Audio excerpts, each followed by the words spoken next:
Shenzhen too. Schengen. Throw in that too. So. No, I won't be crossing Schengen boundaries, just entering. Mm-hmm. I'm still trying to figure out how to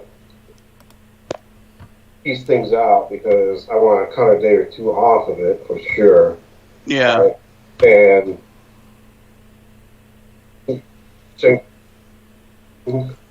I guess we're alive.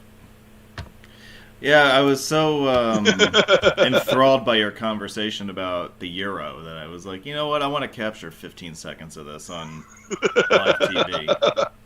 Yeah.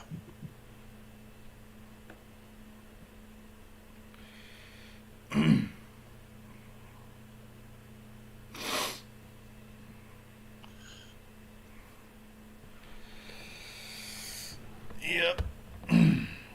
This is the last show I'm going to be doing at home for a month. Yes. And you know what? We're talking about a place where they know picante sauce. Unlike New York City. New York City? New York City! Yeah, because if you remember the commercials, they'd always say that now, like, the paste picante sauce came from San Antonio, made by people who know what picante sauce is. Yeah, like that. That's one of the few commercials from my childhood that really stands out vividly in my head. I think it stands out for everyone who's seen it. Yeah, I guess. Probably because of New York City. That's the part that everybody remembers, I think. Yeah. I don't think I've ever had picante sauce from New York City. I don't think I've ever had it, period. Well, if you get like the breakfast burritos from McDonald's, you can order with picante sauce. They give you like the picante sauce packets. I didn't know you could do that. Okay. Yeah. Among other things. To have poutine in Canada. Yeah. And my question is, what's the difference between picante sauce and salsa? Because they're pretty similar. It's just picante sauce is smoother and salsa is chunkier. It's really the only big difference. It's essentially salsa without quite as many chunky tomatoes. Okay. Yeah. But still, obviously, a lot of tomatoes. Yeah. I generally am not a fan of chunky tomatoes in anything. But and then picante sauce might be for you. Maybe. You know what? You know what I used to do when I was on more of a salsa kick? I used to put it through a strainer. So it would just be basically, I don't know, whatever is left over. But I stopped doing that because I'm like, what the hell is wrong with me? Yeah. Salsa, once you had the chunks in there. Yeah, so I would just say, basically, discover picante sauce. Yeah. Seems like a more wise decision. Yeah. Well, speaking of wise decisions, I appreciate everybody tuning into this program. We've been learning about all sorts of burrito and taco sauces the first few minutes. Which is, I know that's exactly what you came here to learn about. But tonight we're going to talk about San Antonio, Texas. We're beginning the Texas leg of our winter of programming. Actually, every show from here on out through the middle of March is going to feature some place in Texas. So we're getting started here with San Antonio. That'll be the subject this evening. I'm being joined, if you didn't already recognize their voices by now, the great and powerful Doug from Gribble Nation is here. Douglas Kerr, Gribble Nation. I was going to do the NFL Sunday night introduction, but I failed.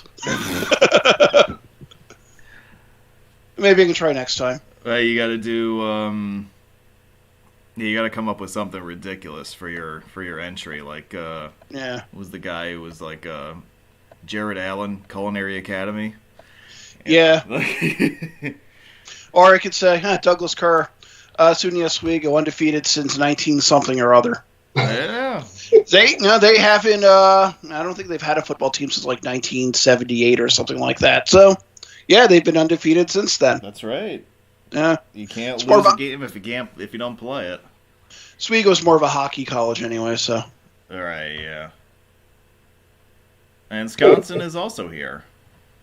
From Wisconsin, might I add. All right. Let's see here. Well, Doug, when was the last time you were on the show? I don't even remember. Memphis. Memphis. So that was almost a month ago then. Yeah. All right. So would you like to tell the nice people out there what you've been working on?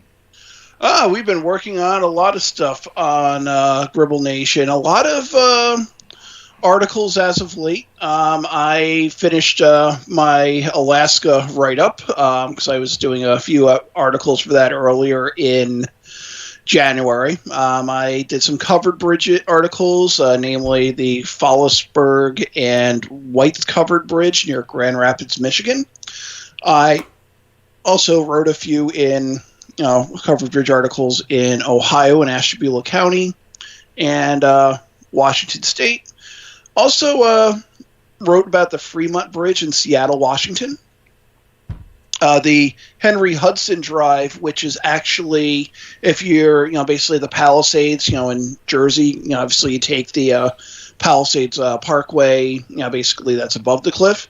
But if you go basically on the bottom of the cliff, there's the Henry Hudson Drive, and you get some nice views of some of the bridges.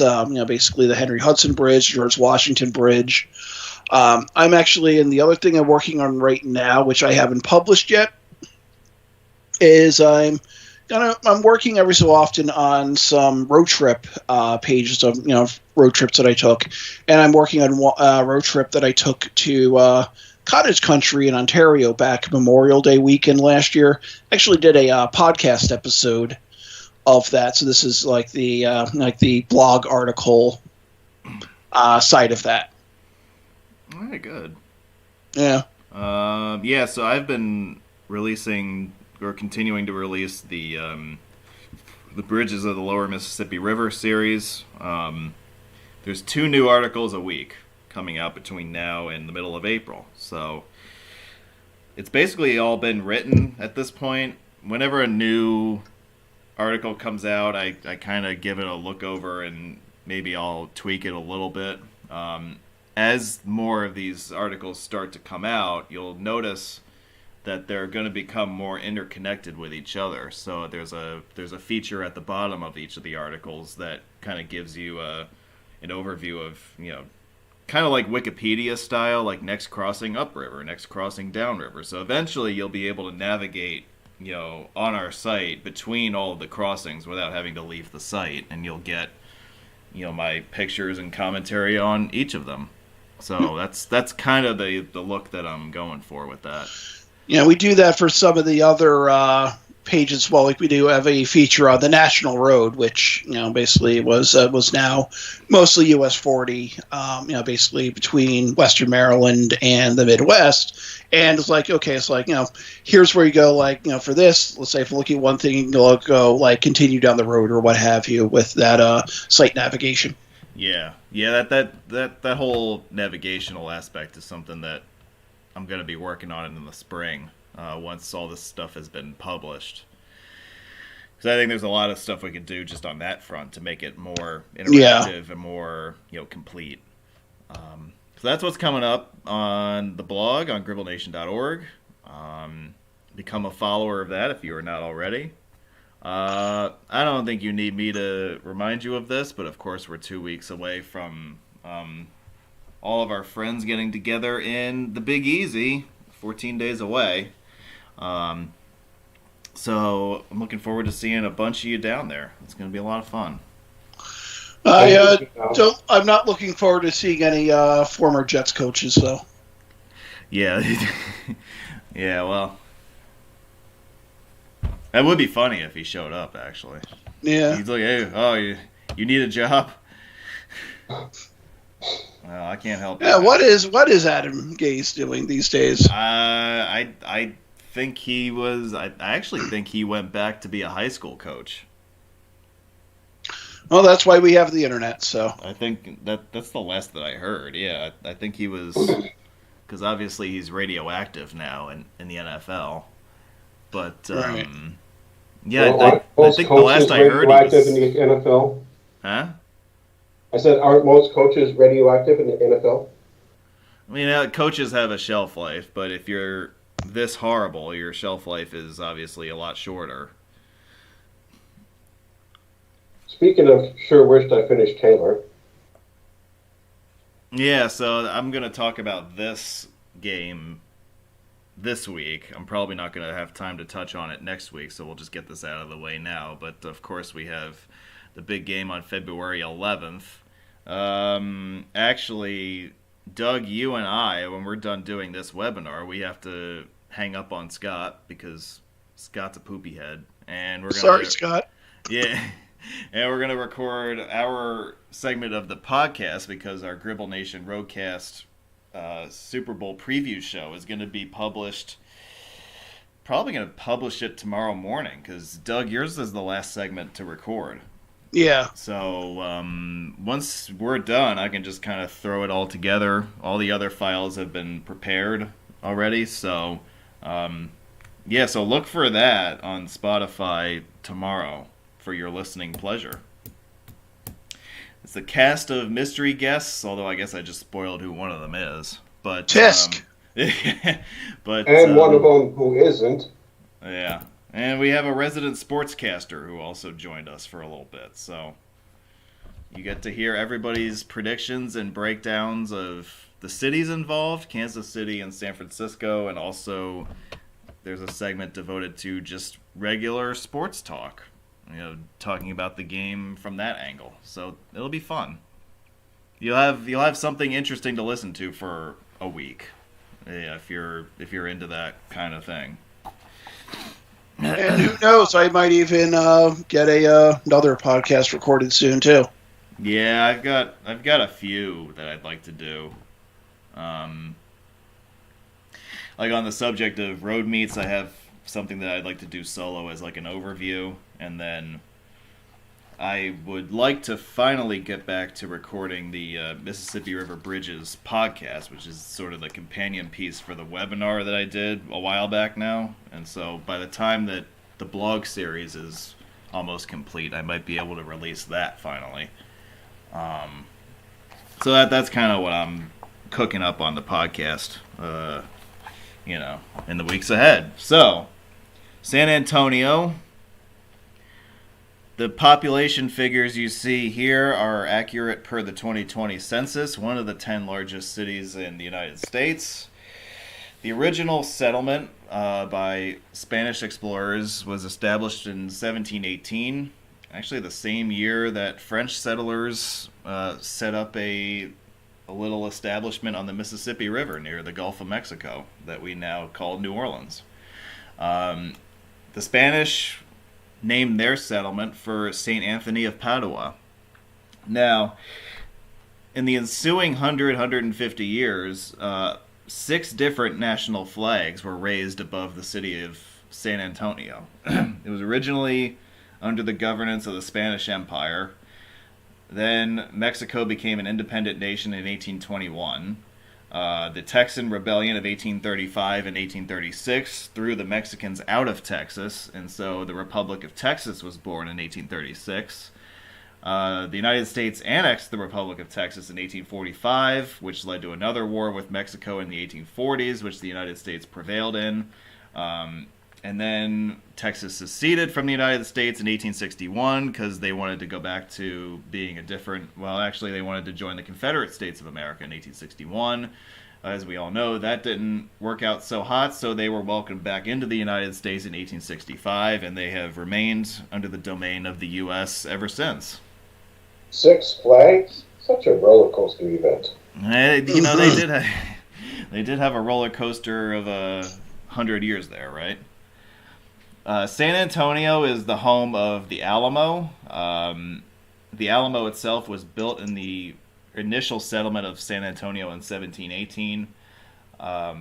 It was central to one of the more famous military engagements in the United States history, the Battle of the Alamo, which took place in early March of 1836.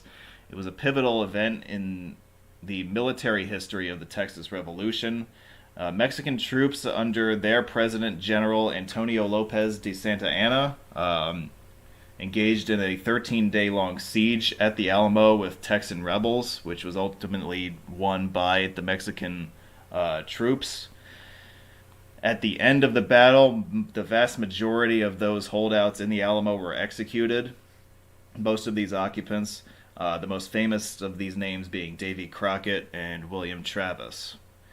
The refusal of the Mexican garrison to take prisoners inspired and angered many Texans in Mexico and inspired their joining the Texan cause, which had a direct impact on the proceedings in the following weeks, leading up to the decisive Battle of San Jacinto in April of 1836. And I will finish telling that story when we come to talk about Houston next month. By the way, from a population standpoint, San Antonio is a bit of a standout, and this has a lot to do with its location within 150 miles of the Mexican border. It is the largest city in the United States that has a majority Hispanic population. We can talk about sports here for a second if you like. The most visible franchise in San Antonio is the Spurs of the NBA. They were established in 1967 as the Dallas Chaparrals of the ABA. The competing ABA merged with the NBA in the early 1970s. The Dallas franchise did not do very well financially. They relocated to San Antonio in 1973 and were rebranded as the Spurs. They were one of the 4 ABA teams that were allowed to absorb into the NBA at the time of the merger. Since that time, the Spurs have won 5 NBA titles between 1999 and 2014. On the baseball front, the San Antonio Missions are the AA baseball affiliate for the San Diego Padres. San Antonio FC, if you like soccer, they were established in 2016. They are in the second tier of USA Soccer, obviously below Major League Soccer. They're in the United Soccer League, USL. The San Antonio Brahmas, I don't have their logo on here, but they were founded in 2023 with the new look XFL, which has recently merged with the USFL to form the new iteration of the United Football League, or the UFL. The Brahmas will play their home games at the Alamo Dome. Speaking of the Alamo Dome, I have to say it's on my short list of coolest looking stadiums in North America. The cables do help support the roof structure. They are not just there for ornamental purposes. It's kind of, and Doug, you know that when they did that reconstruction or reimagining of the Carrier Dome, or whatever the hell it's called now, up in JMA Wireless Dome, or I still call it the Carrier Dome. I think everybody in Syracuse still calls it the Carrier Dome, but insert sponsor name here, Dome. Yeah, but so they kind of implemented a similar thing with the new roof at the Carrier Dome. To this, although it looks a lot different than this. I like this appearance because it has the look of like a giant cable stay bridge that's holding up the roof of a stadium. It's kind of got that wild look to it. And it's the only stadium that I'm aware of that was ever built like this in the U.S. The dome itself, the dome was completed. Yeah, it was completed in 1993. It has a permanent seating capacity of 64,000. Now, you will rightly notice that San Antonio does not have an NFL franchise, but they definitely were trying hard in the early 90s, and this stadium was built with the intent to lure an NFL team to San Antonio. One of the hot options in the early 90s was attracting the Raiders to San Antonio. That was discussed for a period of time before they ultimately, at this time, the Raiders were playing in Los Angeles. but they decided to move back up to Northern California instead. In 2005, the New Orleans Saints played 3 quote-unquote home games at the Alamo Dome during the 2005 season. Of course, in the aftermath of Hurricane Katrina, the Superdome was rendered inoperable for that season. So the Alamo Dome is largely used as a convention space. The San Antonio Spurs did play some home games here in the 90s. But it doesn't really work as a basketball venue. You need a sport with much larger seating capacity than just a regular basketball arena. But it still remains one of the more interesting stadium projects, in this country. And as I said, it's one of my favorites anywhere. You could probably use it as a Final Four venue at some point. Yeah, I don't know if the Final Four was ever held there, though. Although you're right, that would nowadays everybody does the Final Four in stadiums, right? But yeah. The Alamo Bowl was brought up, but that's only once a year. Yeah. And one other thing that should be mentioned with San Antonio sports, for a number of years they had a American Hockey League team, the San Antonio Rampage. They were there for about 20 years, but they were actually purchased by the Vegas Golden Knights, and then that franchise was relocated to Henderson, Nevada. Losing out to Nevada.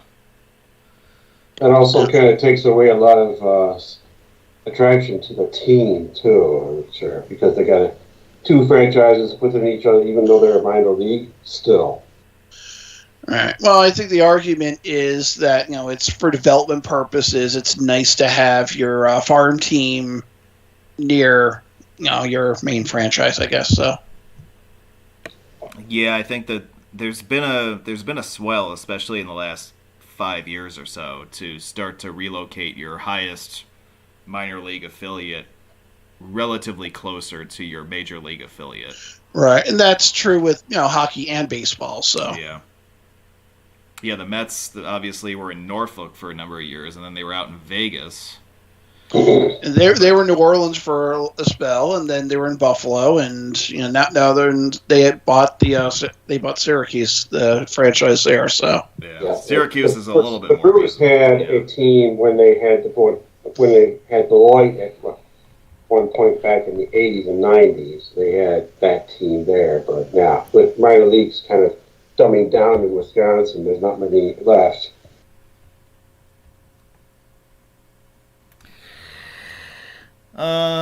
So San Antonio was the host city of the 1968 World's Fair. Otherwise, in Texas, they called it the Hemisphere. The central building or attraction of this exhibit was what became known as the Tower of Americas. You can see here it's standing front and center. The developers of the fair basically looked at the Seattle World's Fair of 1962 and said, well, we want one of those, except bigger. So it was inspired by the design of the Space Needle, which was completed for the 62 exhibit. The Tower of the Americas is in fact taller. It's 750 feet to the top of the antenna. It was the tallest observation tower in the United States from its completion in 1968 until 1996, when the current record holder, the Las Vegas Stratosphere Tower, was completed. And it's an interesting experience. If you go up to the observatory, it's not just there's indoor viewing areas, there's outdoor viewing areas, and there's also a lot of interactive history of San Antonio and Texas in general on display at the top. And there's also a restaurant located up there, if you're into that kind of thing, dining at elevation. Revolving? I think it is. We need a jacket to get up there, though. What's that? Jacket required, I would imagine. Yeah. I mean, it's not a casual establishment. I'll say that much. No, but not by any means. And if you had money saved up, if I had money saved up, I would go there, but not now. Yeah. Some more beautiful architecture in downtown. This is a hotel on the right, just off of the Alamo Plaza. Yeah, speaking of the Alamo, here it is. The Alamo, as I said, was built in 1718, and it was built out of limestone. So one of the things that you'll come across if you visit the Alamo is they tell you when you go in not to touch the walls. You're not allowed to touch any of the actual building itself. The building is, because of its limestone material, it is slowly weathering away and eroding. And there are ways to slow it. There's no way to actually eliminate it. So by implementing a ban on really up close and personal experiences, it does help to slow the decay of the building. Speaking of Six Flags, yeah, there's Six Flags there. They have the French Louisiana flag up there for some reason. I don't know why that is, because Saints. Yeah, you know, Davy Crockett was an early New Orleans Saints season ticket holder. You didn't know that? Perhaps I did not. I don't know if you noticed around the lot of the Alamo, but they have little channels, and inside the channels there's koi swimming around there. So, well, I think I can answer what's going on with the French flag. There was a period of French colonization of Texas that happened between 1684 and 1689, thereabouts. Actually, more 1685 to 1689. Essentially, the French decided they decided to start a colony in Texas. But then the Spanish found out and, well, disposed of the French. So I guess the French were first, but by the time San Antonio was founded, it was well in Spanish hands. Yes. Okay. Yeah, because Louisiana Purchase was not. I mean, it included far north Texas, like along the Red River, but it didn't go out this far west. So yeah, the Alamo is obviously one of the famous. Some people call it a tourist trap, and yeah, I can understand why people would say that, but I do think it's a pretty interesting part of our country's history. And if you're in the area and you've got some time to kill, then I would say it's worth your while. Something else that's worth your while is the Riverwalk in San Antonio. Yes. The channelized waterways downtown were mostly man-made or man-modified. There's about 2.5 miles of waterway that's been beautified and lined with walkways and restaurants and all sorts of touristy type destinations. It was developed in the 1920s and 30s as part of a broader flood control plan for the waterways that run through downtown. And so by channelizing these bodies of water, there are floodgates also that are built along the western edge of where like the main line of the river flows through town. So by doing all of this and placing it all well below the street grid, it eliminated potential flooding of the streets above. So out of all of this man-made modification came the idea to make it a tourist attraction. And so that's how the San Antonio Riverwalk that we know today was born. And if you like bridges, here's a little hint. Spend a few hours walking the Riverwalk, because you'll find a lot of interesting old structures around here. Yeah, it's quite the structure and landscape here that I liked, and that was one of the things. There's a lot of things I still have to get San Antonio for, but this was one of the things that I got, and it was very important that I felt like it was worth the walk that I took there, and I'm going to do it again in a month and a half. Yeah, because you're going to be going out this way, right? At some point. Yeah, I'll be stationed in San Antonio. Well, I won't be seeing the eclipse in San Antonio. I'll be going northwest, but my hotel's in San Antonio. Yeah. Meanwhile, I'll just be seeing the eclipse, so hopefully it'll be not too. Hopefully it won't be super cloudy in near Syracuse. Cloud odds are low throughout the area.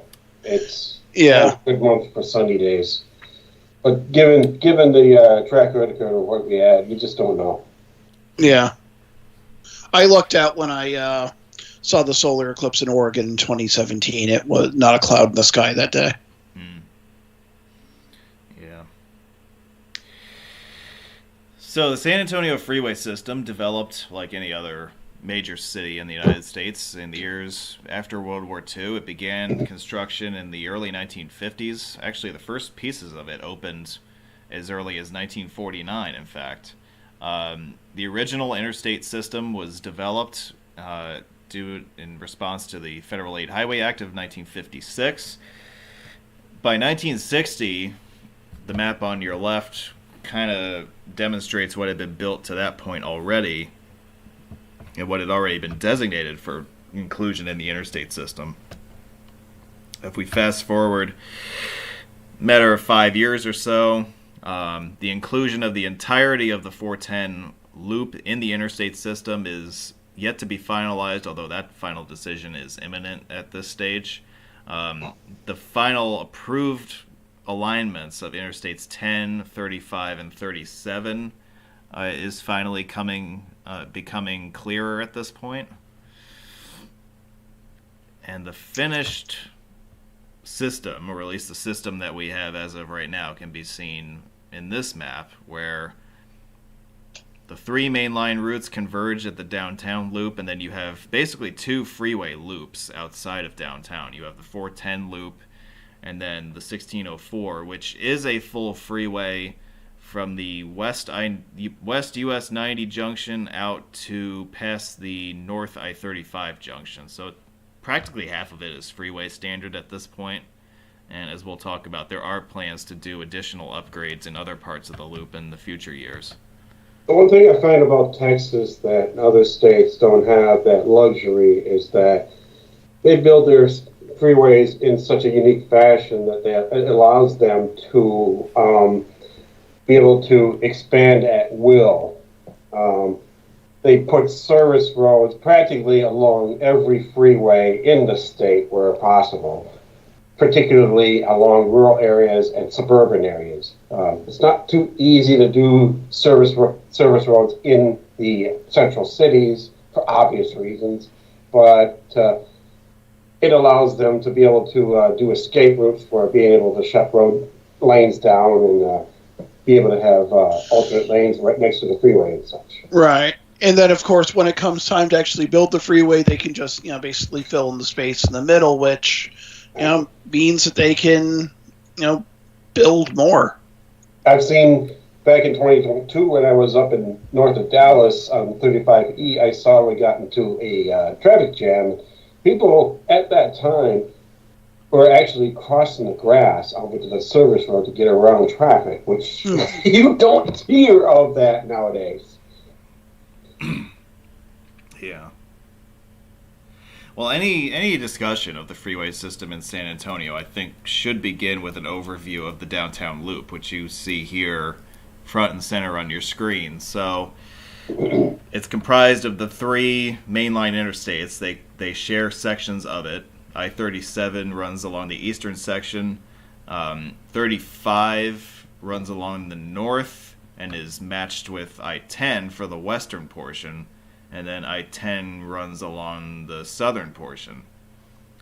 The western quadrant of the downtown loop was the first to begin construction, like around 1952. It was complete by 1957. By 1954, the northern quadrant was completed. The eastern quadrant was the last to see completion. That was not until the early 1970s. As I said, you have the three mainline interstates that converge here, and you also have parts of US 90 that join in, and US 281 runs. It starts in the north and then runs concurrently along the eastern leg of the loop. If you run out of space in your lanes, yep. If you run out of space in order to build lanes, what do you do in Texas? Build on top. Yep. Yeah, so one of the things that they did when some of this was, as I said, like 1950s era design and construction. The original configuration of the downtown Y interchange, which is now where Interstates 35 and 10 split in the western part of the downtown loop.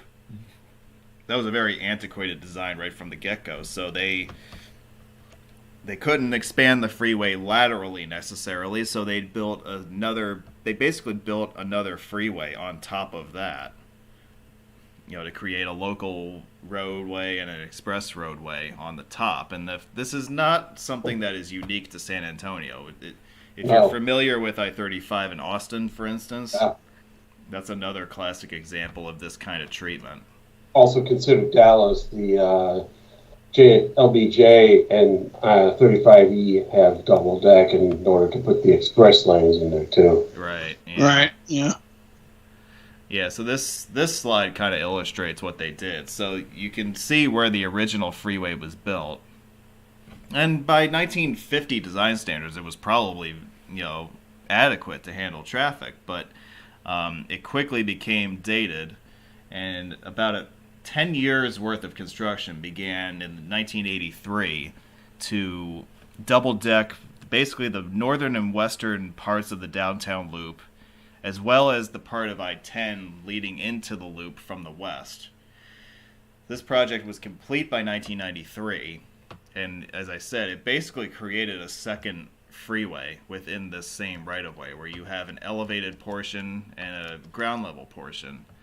There is some local/express configuration here, although you can get to some locations on the upper roadway that you can't get to from the lower, and vice versa. You do have full access to the interstates, or between interstates, regardless of what level you're on. You can get to 10 west from the upper deck or lower deck. You can get to 35 south from upper deck or lower deck. Yes, I agree with that, and so on and so forth. I-35, the most prominent of the north-south mainline interstates in San Antonio, beginning at the border in Laredo and running through town and then off to the north towards the state capital in Austin, and of course Dallas beyond that. Its designation in the 1990s as part of the NAFTA Superhighway, also the development of the Eagle Ford shale oil fields south of town, has made this highway even more significant from a commercial and industrial standpoint. I think we kind of touched on the downtown Y double decking already. That was the project that I mentioned before, how it was completed in the it was built largely in the 1980s and early 90s. Yeah, and I would imagine that they're probably going to have to keep up with traffic in this particular situation here. I've always found that the San Antonio freeway system has been largely antiquated by the other cities that Dan will be covering in the future: Austin, Dallas, Fort Worth, and Houston. And it's become like the back burner of Texas highways. Yeah, San Antonio is kind of odd, too, because you kind of have, within the city limit, it feels like you're in two different cities at times. There's, the northern half, which is the heavily urbanized and heavily suburbanized section. Mm-hmm. But then, you go to the southern half of the city and the southern extent of Bexar County, and it's like you're in the countryside. It's very odd how the development ended up happening. Right, and you see something that you don't often see in Texas: cloverleafs. Yeah, well, so a lot of the original cloverleaf interchanges, particularly at the original interstate junctions, around the 410 loop, for instance, those are still there now. Now there are plans in place to do away with them, but at least as of right now, the two that are the most problematic are the two 410 35, or no, the eastern 410 and 10, and then I guess it would be the southern 410 35. That's the older part of the road, yeah. Yeah, that's the part that they just haven't. At least they got with. plans to do that, unlike some other states, Yeah. Yeah.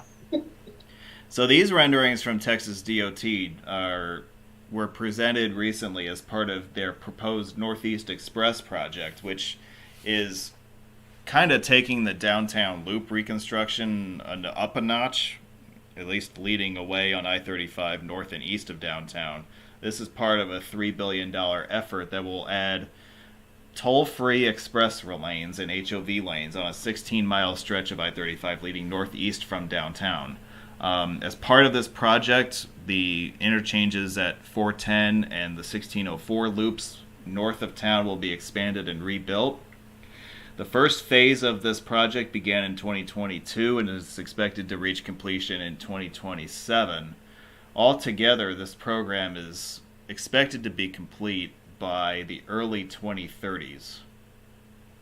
So it's probably another one of these decade-long projects that are just going to completely remake this large stretch of freeway.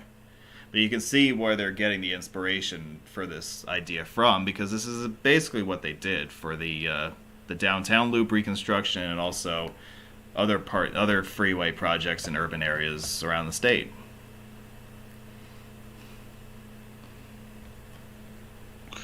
Yeah, and for something like that, basically you mentioned 16 miles to the northeast. That'll get you towards the Schlitterbahn water park, which I think is the new Braunfels. I think that's where the largest Buc-ee's is, isn't it? Yeah, you took the words right out of my mouth. I know there's a big. I posted a couple links. They're not official DOT links, but from a road fan in San Antonio to some I-35 northeast bound, including the one Danny just talked about with the double-decker. Yeah, next they need to have a double-decker Buc-ee's. So they'd have, 240 gas pumps? Without washer, without squeegees, of course. Without squeegees and seating. Yeah, squeegees and seating. It's like, you want squeegees? Oh, okay, I'll just put some rags in my car. You want seats? Okay, just sit in the car. Yeah, double-decker Buc-ee's. Yeah, don't give them any ideas. They might actually do that. And they'll probably do a triple-decker Buc-ee's. Yeah. No. Because you know what they say, everything is bigger in Texas. Yeah. And everywhere else nowadays. So 10, leading west from downtown. The first freeway mileage in San Antonio was on this stretch of freeway leading northwest from the downtown loop. It was completed in 1949 and 1950. Further extension and continuation of the highway northwesterly took place in the 1960s. It reached its initial completion in 1968. This portion of the double-decking work was completed in between 1983 and 1993. The freeway was originally known as the Northwest Expressway. It was renamed in honor of Robert McDermott, the former CEO of the USAA Financial Services Corporation, whose corporate national headquarters are located right along I-10, just northwest of town. Yeah, so despite... a couple links of future construction projects, one being at 1604 and the other one being out by Fair Oaks of 10. But pretty much everything is pretty much set as far as 10 is concerned for now. Yeah. Yeah, the thing to keep in mind is that despite its number of I-10, it actually approaches San Antonio more from the north. Right. At least the 10 westbound, quote-unquote, is actually heading more northerly out of town. Right. US 90 is the highway that basically heads west out towards Del Rio. Right. But eventually that gets turned north as well. Right, once it basically hits the Rio Grande. Yep, exactly. Taking 10 out of San Antonio over to El Paso is a day trip and alone going one way. So if you think that it's going to be a short drive, try Alaska. I'd rather go back to Alaska. No doubt. But it's an 8-hour drive just to get from San Antonio to El Paso. Yeah. Without traffic, of course. So I-10 east of downtown. This is again a highway that was conceived in the early 60s. Out to the east suburbs, it was complete by 1968. This is, of course, the southern portion of the downtown loop, which was complete by 1967. There's been a lot of recent construction work east of town on I-10. I referenced earlier the I-10-410 junction to the east of town. That's an original cloverleaf with frontage roads that's gradually being replaced over the years in future projects with a multi-level stack interchange. I think that they actually opened a flyover for the northbound Loop 410 to eastbound in July 31st of last year. It's supposed to be completed by 2025. Yeah, and then there's I think they added a lane of I-10 main line leading east out of town. I don't remember how far east that goes, but that was well underway in 2022, and I think it was starting to wrap up when I was last there about a year ago. So that's probably finished by now. East of 1604? Somewhere out that way, yeah. Yeah, because there's a couple projects in that area. One was expand the freeway with 6 lanes, and the other one was same thing, but they're also configuring some intersections. And it looks like the same timeline, 2025 again. I'll be running with that. Oh, all right. I'm reading the site. Well, that's good. I'm glad somebody is. Right. So 10 east of San Antonio was designated as the Jose Lopez Freeway, named as such in 1994 for a San Antonio native and Medal of Honor recipient. There are a number of Medal of Honor recipients who are honored on the freeways of San Antonio, just like, and the same is true with this freeway, the Clito Rodriguez, who was actually the first Hispanic to be awarded the Medal of Honor. Right. And so his name is on this highway. And I think part of it is, I'm looking at a map around San Antonio, there are a number of military bases in the area. There's a Joint Base Camp Bullis, which is north of town, and then west of downtown, it looks like you have Lackland. It's basically a joint base. So maybe it's like the Air Force, like the Army, what have you. Lackland and Medina training areas in Kelly Field. So, there's a lot of that. That might be a good reason why you see a lot of, military themed or named, highways in the area. Yeah, it certainly is one of the more robust cities in America in terms of proximity to military bases. Right. Yeah. Not like, like San Antonio and Norfolk. You don't really think of San Antonio as much, but, there's quite a few. Yeah. One thing you notice about Texas is they like to put their speed limits on the sign bridges. I don't know if I've seen that anywhere else. Oh, yeah. I have not seen it anywhere outside of Texas in general. If I could find it in another state, I'm going to be happy. But, it's like they put them on green signs on the bridge itself. It's like, yeah, they want to make sure you obey the speed limit, and they will ticket you. Well, they do put on the state welcome sign, drive friendly, the Texas way. Yeah, they don't. And the other thing you notice is there are signs that say obey warning signs, state law. These show up in construction zones, and they basically are a legit reason for that, and then they're trying to increase enforcement what they can on construction zones. So basically anything that's a yellow sign becomes a white sign in construction zones. How well it works in reality, that's a different story. Right. Well, it's like putting, like in New Jersey, where they put strictly enforced on the speed limit signs. You're right. Yeah, So it's like, it could go either way, right? Right, exactly. I mean, do you have the resources to be able to enforce this stuff? Probably not. Stautzer Freeway is one of the newer freeways in the San Antonio system. It's State Highway 151, and this was conceived in the 1980s, in advance of the real building boom in the northwest suburbs, or what's sometimes called the Northern Arc.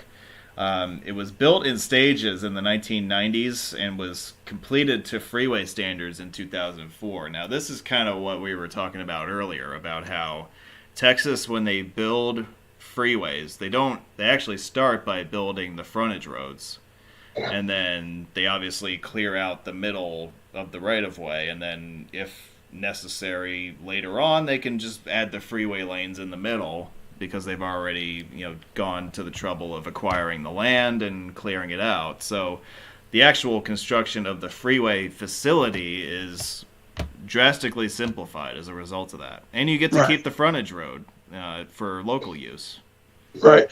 And if you look at, basically on Google Maps, at the west end of 151, it extends as Alamo Ranch Parkway, which you can see if you go on like the satellite view. You can see where they have the frontage roads built, but looks like there's a wide median for where they could put a freeway, if they choose to do so. There are other states that have started to sort of. Utah does that. That's it. Utah, Nevada kind of did it, but in Arizona as well, Loop 203 and then the 215 county route. They didn't really do it that way. They did the inside, but then routed the traffic along the exit ramps before they built the overpasses. So it's a similar situation, but not exactly the same as how Texas did it. But yeah, you notice how they put the Texas U-turns in there. Yeah, underneath the overpasses or whatever. Exactly. Yep. This freeway is named for Raymond Stautzer Jr., a longtime Texas DOT engineer and the head of the San Antonio District of Texas DOT from 1974 to 1986. And it was this gentleman who was instrumental in approving the permits and contracts for this freeway's construction. Mm-hmm. It comes to a interchange at its southeastern terminus at US 90, right across from Kelly Base. It used to be Kelly Air Force Base, and so that's why it was designed as a rather low-lying, simple flyover design rather than this towering, monstrosity that you typically find in Texas. They don't want to see the planes take out the flyovers. Yeah, that would be ungood. No. Right. Jam up traffic like that, not a good idea. So we mentioned the eastern section of the downtown loop, and that, of course, was the last section of it to be completed. It was not opened until 1972. The right-of-way for it had actually been acquired several years earlier. During the Hemisphere in 1968, the cleared-out right-of-way was actually used as a temporary parking lot for the fair. And then when the fair ended, the right-of-way was taken back by the state, and they built the elevated freeway basically where the temporary parking lots had been before. So, revolts in order to try and take this out? Don't want to know. Well, I would imagine that it was all just dirt. Imagine. They hadn't built anything on that strip of land yet. Anyway, this is in fact the northernmost section of I-37. It ends at the northeast corner of the downtown loop at I-35 and extends about 135 miles south to the Gulf Coast at Corpus Christi. Sections of this freeway in the city of San Antonio are also named for Medal of Honor recipients from World War II. Two gentlemen, Lucian Adams and William J. Bordelon, have their names attached to this highway. And this is the stretch of highway that, for me, this is my favorite freeway drive in San Antonio. Get to drive by the Alamo Dome. You drive by the Alamo Dome, and especially if you're going north, the view as you pass the I-10 interchange, where you're on the top level, and that's the picture in the lower right here. You get the great views of downtown and the Tower of the Americas. As I said, you go by the Alamo Dome, and most of it is on an elevated freeway viaduct, so you get relatively unobstructed views of the city as you drive by. Hashtag drive by. Yeah, it's a really nice freeway drive that, it is in the center of a city that's 1.5 million people, as I said at the open, but it's not like wall-to-wall traffic at all hours of the day. I mean, it has rush hour, obviously, but like off-peak hours in San Antonio are generally tolerable. Oh yeah. So, from the northeast corner of the loop and heading north from there, we have the McAllister Freeway, which is signed exclusively as U.S. Highway 281. There were proposals in the early 1960s to include this section of highway in the interstate system, and it would have been included, I guess, as far north as the 410 loop. They would have had this be part of the interstate system. But that's a long story that I'm going to try to give you the Cliff Notes version here in what follows. As it stands, the freeway connects downtown with San Antonio's airport and the far north suburbs, north of Bexar County.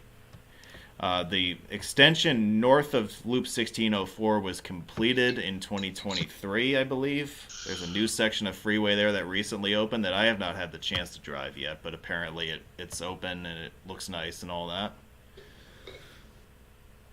The freeway itself in the city of San Antonio is named for Walter McAllister, who was San Antonio's mayor in the 1960s and was a strong proponent and advocate for the construction of the highway. And this is where I get to talk to you guys about what became known as the Battle of San Antonio, which was the routing of this highway through the north of the city, north of the downtown loop. Now, as far back as 1960, there were studies on alignments of this highway through Alamos Park and the Trinity University area. 12 different alignments were studied.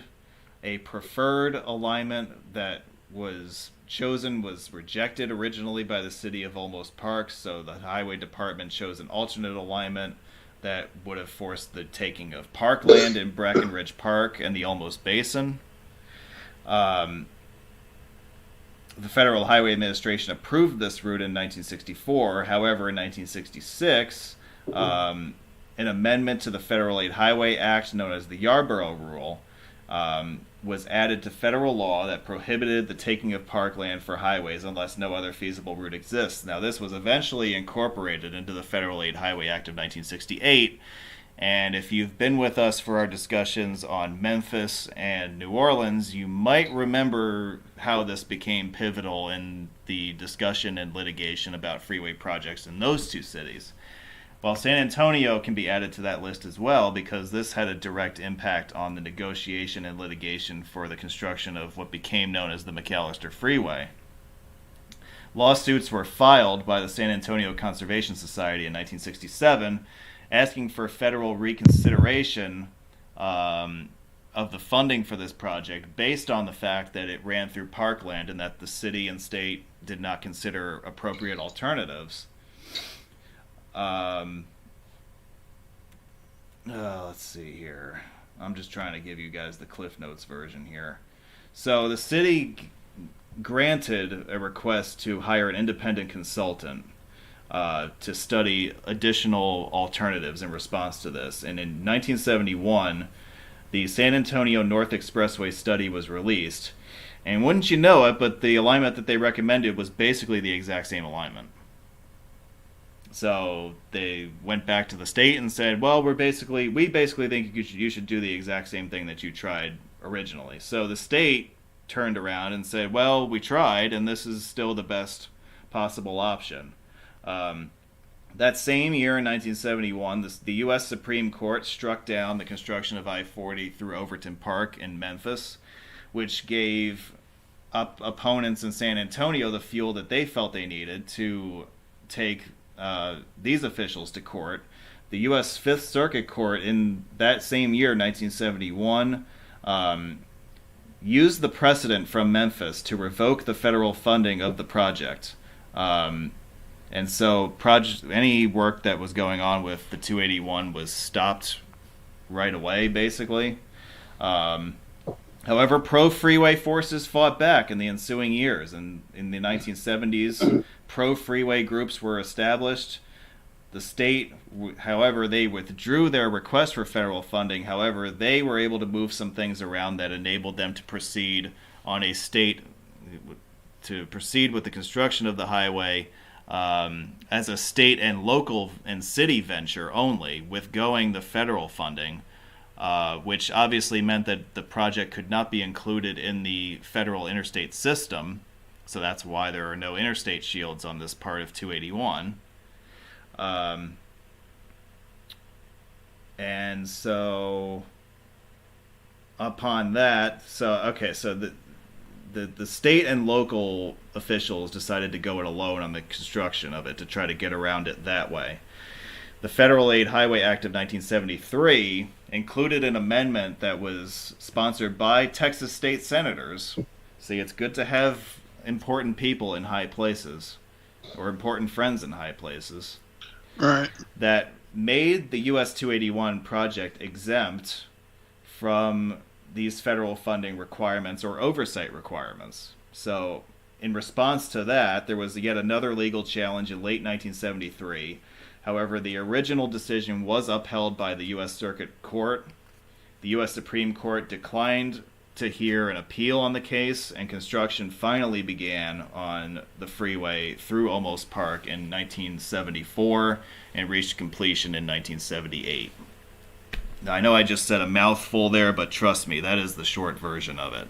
And I believe that what Sconson is posting in the live chat, those are links to additional literature on the subject if you really want to dive in deep, because it's... When I was preparing for this webinar, I probably read through these sources 3 or 4 times, and I am not an attorney or a judge, so I can't make much sense of all that stuff, but let's just say that in situations like this, it's very obvious that the only winners in any situation like that are the attorneys. Yeah. They find ways to poke holes at everything, and in this case, persistence paid off for San Antonio, and they got the freeway that they basically wanted all along. They got it built more or less in the place that they desired. Yeah. That's basically what I was posting there. Yeah, that's what those links are, right? Yeah. It's an aggregate site from a road fan in San Antonio, but they have sourcing from the DOT and other places as well. Right, yeah. All right, as I take a deep breath here, we are going to talk about the 410 loop in a lot more detail on next week's program, but I'll give you a little bit of an overview of it tonight. The 410 loop is 53 miles altogether. It is a full circle around the metro. It was conceived as far back as 1932 as a potential freeway corridor. During World War II, it became known as the Military Loop. The first sections of the 410 to C construction took place in the 1950s. It was originally known as Texas Loop 13. It was most of it was included in the interstate system in 1956. Parts of it were not added initially. The part of the northern arc was withheld for a period of time. However, for continuity purposes more than anything else, the entirety of the loop was designated under the same 410 number in 1969. Remember how I was talking about the very different character of the northern section of San Antonio and the southern half? You really see that on display when you drive the 410 in a circle. because like you take these two pictures here. These are from the southern half, and it's 2 lanes each direction, and it's busy. You know, there's a decent amount of traffic on it, but it's, you know, it's. But you don't see these special, big 4 or 5 high stacks in the south half like you see in the north half. Right. The northern half has these huge stack interchanges, and the freeway is 8 to 10 lanes wide. And classic Texas nowadays, modern Texas has those stacks. Right. Yeah. The classic old version of Texas had 2-stack cloverleaf interchanges. Yeah, so we will talk more about the 410 next week, but I wanted to give you guys a little bit of an overview. You know, so contrast the pictures from the previous slide of the 2-lane freeway in each direction, and then up here at I-10, you know, north of town, and you have this. You know, it's just, it's night and day, the difference. Very much. I'll be seeing more of the northern 410 when I go down in April. Yeah.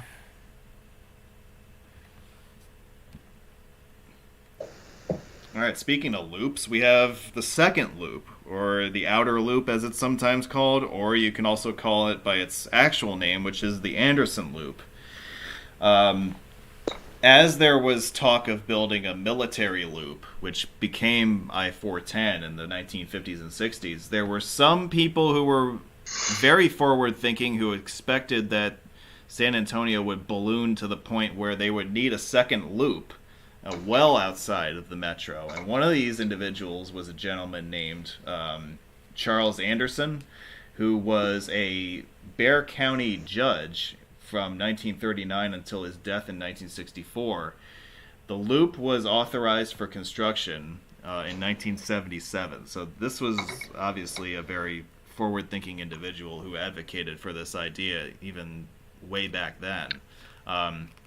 Consider the fact that the 1604 loop in the Northern Arc in the decade of the 1990s, or maybe like from 1995 to 2005, something like that, about a 10-year period, saw a 300% increase in traffic.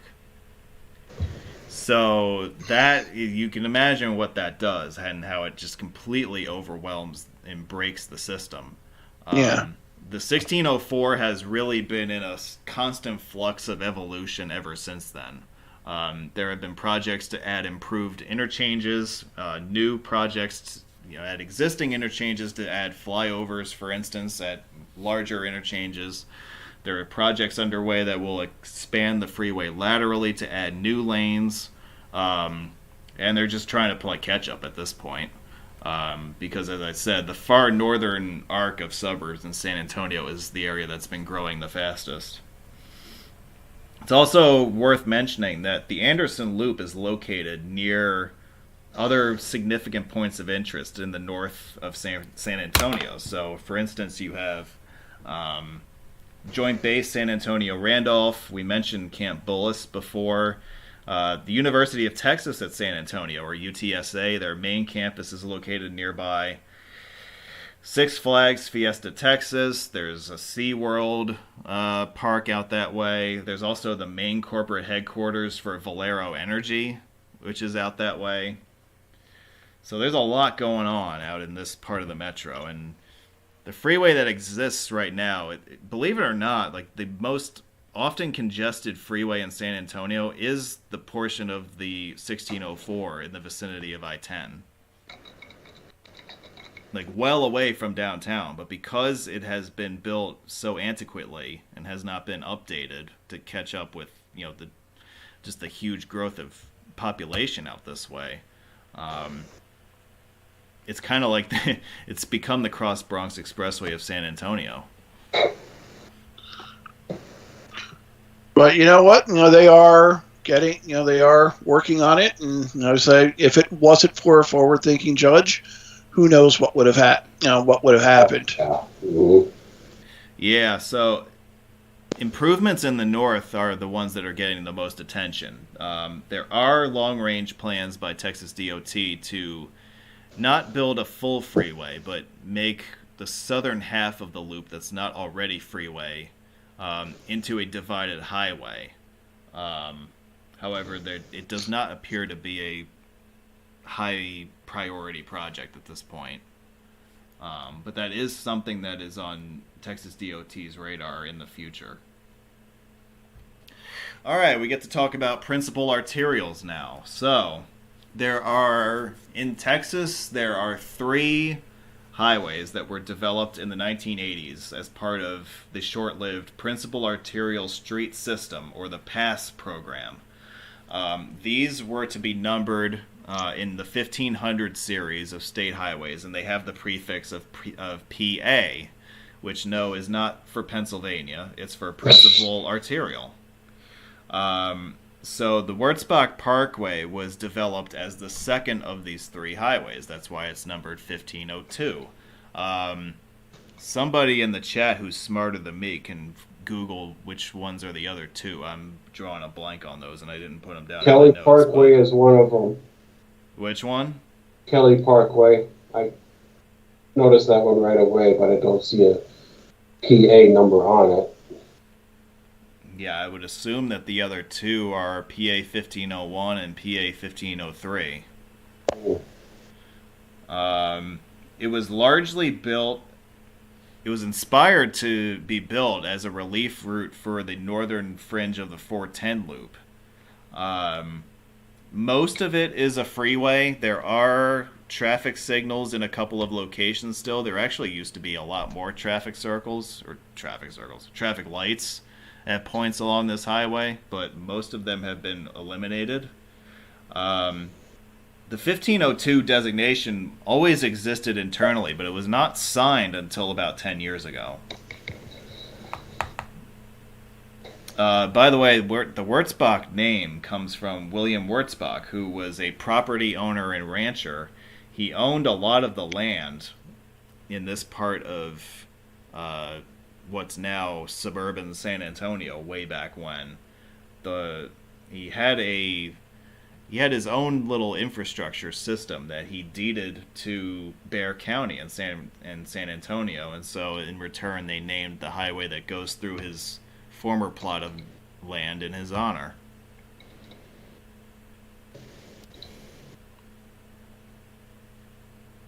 All right, and I think we're down to our last one here. Just a quickie. General Hudnell Drive is a spur from US 90 just off of the southwest corner of the downtown loop.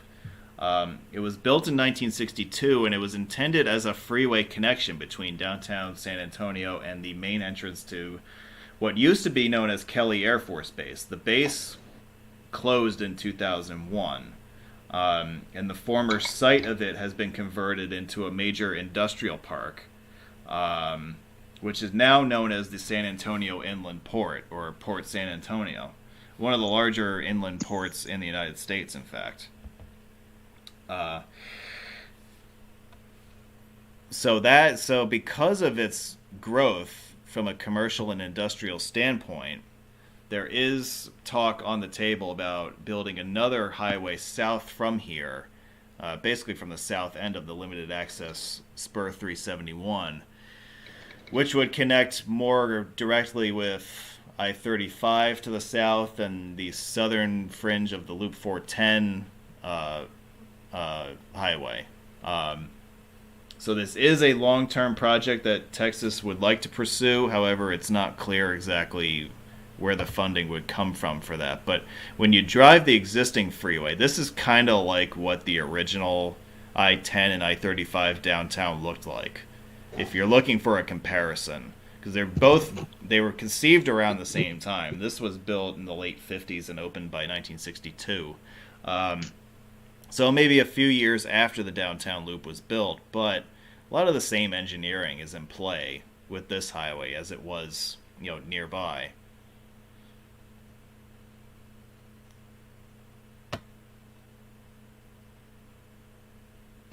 I posted a link to the future Kelly Parkway alignment that they had in mind onto the chat as well, so be able to see that.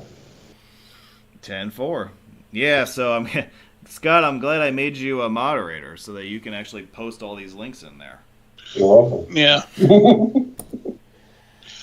Because I probably, might have not have thought of coming across all those links. Although I do have plenty of windows open today. Oh, it must be that warm, right, Doug? Oh, not those type of windows. Not those kind of windows. Right. Give it another few months. Anyway, back to the questions. Yeah, so that does it for us. That's all I got PowerPoint wise. Next week we have a 2-for-1 deal in the virtual tour bracket. So we'll talk more in depth about the 410 loop next week, and we'll also kind of whet your appetite for Houston as we talk about the 610 loop. And I understand there will be a lot to talk about Houston. Houston's going to be a bear to tackle. Unlike Bear County. Unlike Bear County, who, you can tell someone hasn't done their research when they try to pronounce Bear County for the first time. It's not yeah, because I would have guessed the X would have been pronounced. A lot of people think that, but they are wrong.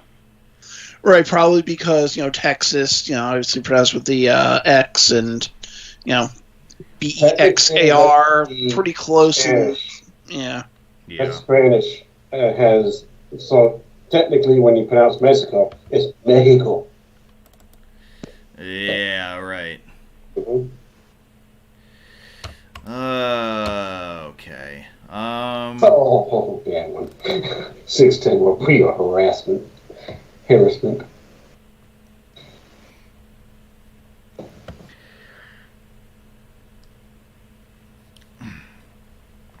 me see here. I gotta remember to mute the volume here.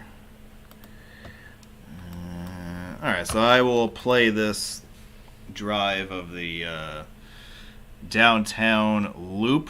I'm going to give you a full tour of the loop in this video. I believe everything from my 2 trips to San Antonio. There was one in 2022, and then in early 23, I also made a return to the area for a day or so. The material that was gathered on those 2 trips has mostly been uploaded at this point. So I don't believe there's anything that you're going to see in any of these videos that is not already accessible on YouTube, but I think there's a couple of little videos here and there that I never got around to uploading, but by and large, everything from San Antonio has been up on the channel for a decent amount of time now. Yeah, and of course now you get the witty commentary of your panel. Yeah. I had the experience of driving the downtown loop and the old part of the Loop 410 back in 2016 when I took a trip down to Texas and then over along I-10 over to Phoenix from San Antonio, which is one long drive, I should say. And it really, to put an interstate in that area, yeah, the only thing that kept the interstate going there was the military. Back to San Antonio. You notice the little brown sign there with the Alamo and the shape above it there. Mm-hmm. That is signature for this. Remember it. Right. Yep, make you remember it. I forgot already. And as you can see, we're going on the upper deck of the loop. You can see, the kind of where the gap is, where the lower deck would be, in some parts of the video. So, I will say, US 87, which also goes through San Antonio, that is kind of a basically I know that's a long way from where the other end is in Montana. So. Mm-hmm. But that goes through Denver and Amarillo and The Rockies. Where I plan to go see the eclipse. Doug might be familiar with this. Kerr County. No relation. Exactly. Kerrville. Yeah. Either that or Fredericksburg. I still have yet to decide. Right. I got plenty of time to choose when I go up there because I expect the traffic to be just swamped. Right. Well, the nice thing about me going to Syracuse to see the eclipse is I know all the back roads out of town. So that I can use to my advantage. But of course, I anticipate that I might be dealing with some clouds that day. But I know that last eclipse in 2017, I flew to Oregon, drove back to New York. I started driving the day after the eclipse, and there was a lot of traffic, basically, still the day after. So. Oh yeah, I mean, Wyoming is day of traffic normally, and the day of the eclipse. You had traffic on I-15 in Wyoming and I-25 and I-15 in Idaho and Wyoming, where you normally don't see much traffic. It was jammed. Right. I think, too, that was the first solar eclipse in the U.S. for a long time. A long time. Now, this is about 7 years later, not during the summer. So, basically, people might not be able to, basically make that their summer vacation. No, but I would imagine that the majority of the people are probably going to go south like I am, and I probably feel Texas and even Mexico even. So that's going to be interesting. I gave Mexico a 2-second thought, then I stopped thinking about it. Back to the road here, so yeah, we just got off the upper deck, and now we're turning right onto the elevated I-37 here. Wonderful freeway drive, wouldn't you say? Yes. Nice, too. Yeah. Yeah, unfortunately, it'll take you away from the eclipse. Yeah, that's the problem. I had to go up on I-10. Notice I said up. And yeah, my opportunity for the 2017 eclipse, I didn't even have to leave the hotel grounds. I just basically plop my chair in the lot of the hotel and just watched it right from there. Yeah. Well, I watched it from my mother's backyard, so. Grand Island is where I went in 2017. Yeah, it was in Dallas, Oregon, so. I met Laura and Mike in Columbus the night before. Laura, if you're on there, you'll know what I'm talking about. Oh, yeah, that's right. Yeah. Mm-hmm. And I guess there's another group of people like Anthony and like Cody and Brian Rossum Ketchum, Jason Ilias. They went to see it in Tennessee, and apparently Brian Rossum Ketchum, who was not coordinating plans with everyone else, just happened to be in the same mall at the same time, and I guess they noticed them. Yeah. What are the odds of that? Quite high. Yeah. Are you doing anything for the eclipse, Dan? My plan is to camp out at relatives' house up in Rochester.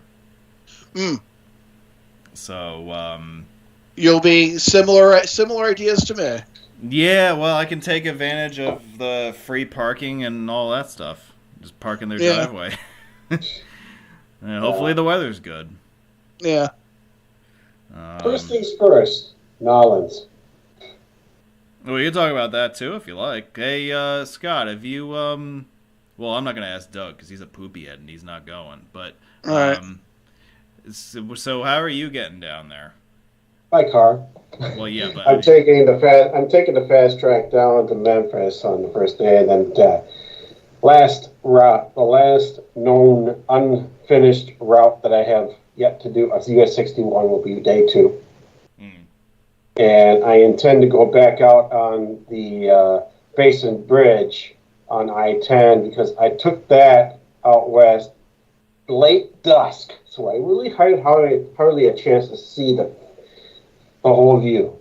So I'm going to do it again on the way. I'm just basically detouring out and back from 61 and taking that all the way down to 310. Okay. With a few changes, I might be able to get onto the Spillway Bridge just to check that out, but I'm not going to do what Jason did last week and just take the continuous bridge from 310 to 55 and 12. Yeah, well, there's no shortage of there's no shortage of bridge mileage. Oh no! All right. That way. Just so you know, Dan, there was some information offline about the lunch spot. Yeah, I know what you're alluding to, and I posted a reply in the forum about that. So when I chose that spot, it was, I mean, the place was alive and well. I stopped in, and it looked nice, and the bathrooms looked good, and so I'm like, all right, well, I'm just going to add this place then. And then somewhere along the way, they decided to go belly up, and I didn't know about it until a few days ago. At least you know ahead of time. Well, it's better to know now. Unlike some people that we found that, it was closed when we got there. Yeah, so I'm looking into other options right now. I think there are a couple of decent ones nearby, so hopefully I won't have to change things around too much. But it happens. Yeah, so that's the deal.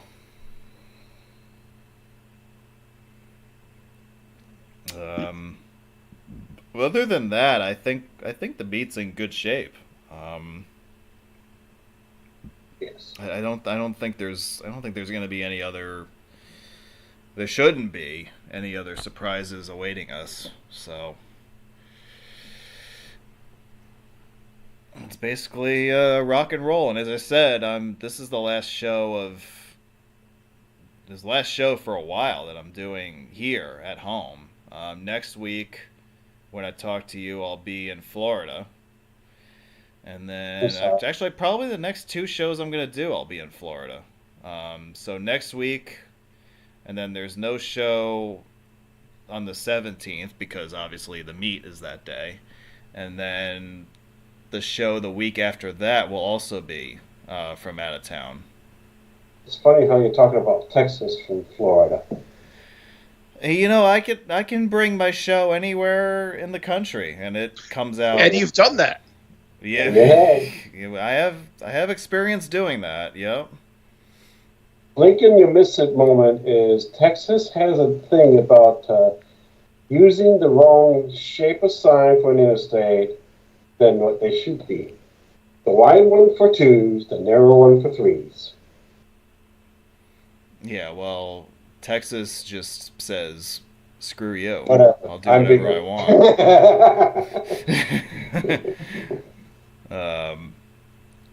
You know what I also like about, this area, and, I'm not really a big, stickler for control cities and whatnot, but I love how they put the Alamo as a control city.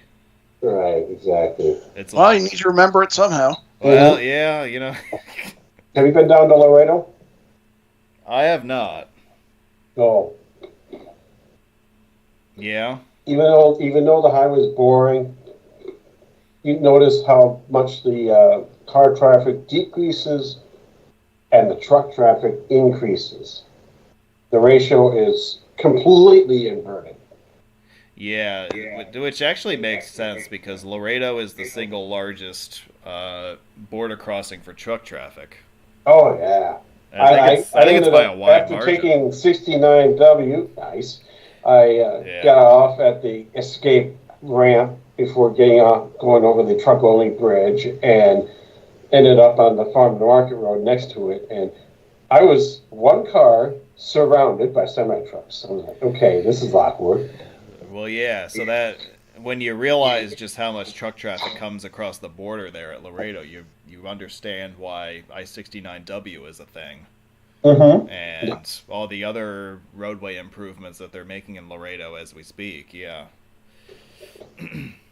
Right, so don't they also have another highway basically to the northwest of that also really deserves, a the toll road bridge that they crossing. have?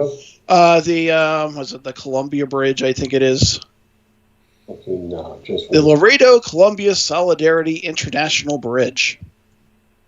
Yeah, I think when they built the 69W bridge, or I think it's called the World Trade Bridge, they required all the trucks to go over that. Mm-hmm. Right. So now they're pushing everybody on the toll 255. Right, that's the other one I was referring to. Yeah. And the one thing that I noticed is because that has shorter crossing times, apparently, according to the website, which is in Spanish, but obviously you can translate it to English, and I will post it in the chat. One thing I noticed about international borders and states, not many do patrol cities that are in Mexico. I know there's a few exceptions in Canada, Vancouver, Montreal, right? Okay, but it's like the only exception that I've seen was a sign on 35 South coming towards Laredo, talking about Nuevo Laredo and Monterrey, and that was using the 255 toll road. Well, I think in El Paso you'll see signs for Juarez. You are correct. Yeah, that's true. Yeah, that is true. That is another exception. But California and Arizona do not have that, unfortunately. I haven't seen anything in New Mexico which doesn't have any major border crossings. Yeah, well, I'm working on a blog article I was mentioning earlier from a trip I made to Ontario, and in Ontario when they have they mention basically, hey, here's a bridge crossing or what have you. At least the ones for that go to New York, it'll say bridge to USA. Right, that's an Ontario thing. Because they had that to Sioux as well. Yeah. USA. And then when you go into Quebec, they'll mention, like, if there's going to be a border crossing into the U.S., they'll just mention, the state that you'd be crossing into, like New York, and on the Route 15, they'll have like Plattsburgh and then New York. Right. So I guess enough people from Fargo and Grand Forks on Highway 75, PTH 75. Saskatchewan had U.S. border on Highway 6. I didn't see what they had for Alberta, but BC had like USA border on 99. Right, and I think for New Brunswick, I'll take a look at my pictures while I'm on my computer. What did we have? Hold on. And while you're doing that, Tijuana, they did have San Diego pointed to on the San Isidro and Puente Mesa.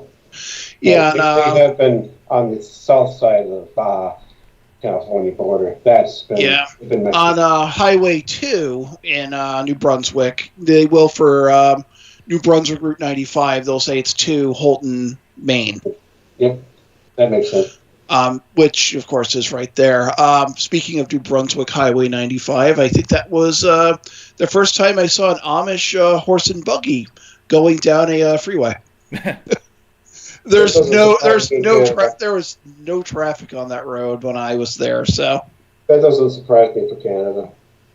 Canada is not like the interstate system. You can drive almost everything on any highway in Canada. Right. And even like Edmonton to Calgary on Highway 2, they show it as a freeway for most of the places, but there's a lot of back-grade crossings on that road. And that's for Highway 1 in New Brunswick, because that actually ends, basically at the border as well. They just have signs that says USA. Mm-hmm. Or and some of them will say Calais, Maine, but there's also like a way that you can go in, what's we're looking for? There's a way that you can go in, basically as a, other bridges that you can cross into Calais. I just remembered for California on I-5, they had a free city mileage sign for Tijuana, Rosario and Ensenada. Yeah. Just had it on the side sign with the I came across another sign picture I took from St. Stephen, New Brunswick, which is across the river from Calais. They had New Brunswick. This is on New Brunswick Highway 3. They had a sign for New Brunswick Highway 1 to US 1, and actually put US, in the US shield, like in California, to Campobello, which is Campobello Island, which is in New Brunswick, but the only way to get there by car is to go through Maine. And as we go back to this, now we're going down the lower deck. Yes. Yeah, this is we're approaching San Antonio from I-10 East. So we just went through the 410 stack, which was that picture I showed you in the PowerPoint there, where it's just like, poof, it's this huge interchange here. It's quite different than what I saw in 16, I can tell you that. Yeah, the other difference that we should mention about Canada versus the U.S. is that it helps that Canada has about 1/10 the population. Oh, no doubt. So they don't have the demand for the roads. Yeah, so you can get away with a lot more like divided highway stuff in urban areas than you could in this country. Well, obviously it doesn't work in like the biggest standards cities, that they set up and like that, and the focus on the military as the primary user. Kind of put that into forced situations where you can't have at-grades. There's a few exceptions, obviously. You got one northwest of the city that's featured in this webinar, and there's a couple more in Texas and New Mexico on I-40. Yeah. See, these are the exceptions that are fun to bring up because as I say a lot, whether it's on these shows or if it's just while I'm out hanging out with you guys, it's really important that everything be not monogamous and that there be exceptions to the rule all over the place, because if everything was just bland and the same, what would we talk about? So it's neat to bring up these little technicalities and exceptions, because to me that's what makes the roads we drive so interesting. And then you get to learn the backstory as to why these exceptions are the way that they are, and then that opens up a whole path of, fun research and blog articles on GribbleNation.org even. Yeah. I was just talking to Adam Prince, who also is with Gribble Nation. I was talking to him earlier, and I went up to Saratoga Springs this morning and walked around the Saratoga Spa State Park. On my way out, I had noticed 3 county routes that I had never seen signs for before. One was an old alignment of a road, which I clinched. Basically I just rolled it. I might as well just turn and spend a minute driving down and driving back. And then as soon as I was done with that, I was stopped at a traffic light. I looked to my right. I'm like, oh, there's another county route that I didn't realize. And then once I got through the through that part of the industrial park, I realized there was another route. But then I was talking to Adam later about that, and there was a road that he lives near Charlotte, North Carolina, and he was mentioning basically that there's a dirt road in Mecklenburg County, which there aren't too many. And then he realized as he was going and taking pictures that they actually signed it as a scenic byway. Like those things you pick up, you might drive the road 10 times. You might see hey, there's an at-grade, which I didn't realize, or this road's a scenic byway and I didn't realize this before. So sometimes it's nice to even go through the same roads and you pick up things, or you're going back to the exceptions like I-40 with the at-grade ranch basically turnoffs. I think there's also on I-40 in western North Carolina as it goes through the mountains there. I think there's also a few at-grade intersections there too. Yeah, that sounds familiar. Yeah, I'm thinking that if they ever get around to building I-11 between Kingman in Las Vegas, they might introduce a similar exception. Right, because I actually took that at night between Kingman and Boulder City. And I stayed in Boulder City, then went up to Vegas after seeing the Hoover Darn. You can make all of that on drugs you want. Yeah, you gotta watch your language on these programs. Yes. Damn. Well, hot darn. No, but I think the case there too is basically there's probably would make sense to basically have I think they have it right now where they have like the accurate intersections for some of the ranches, and probably makes sense to quietly keep some of those. See how it goes on that one. Yeah. It really. Yeah, because I mean, the amount of volume that would be using these private ranch access points is obviously very small. Right. So it is in the best interest. See that much traffic in these remote areas, so it's like, do you need the freeways out there? Unfortunately, because of the law, you have to have them. In some cases, you do need between I-40 Las Vegas. That's I-93, I-11. That's the way to do it. So I think you do need some sort of say hey, this is a way to Las Vegas. But US 93. Yes, US 93. Yes. I mean, granted, they wanted to sign Interstate 3 in Georgia, so. Well, don't remind me. Just because you can put a red, white, blue marker on it means on a road doesn't mean you have to. Right. I-41.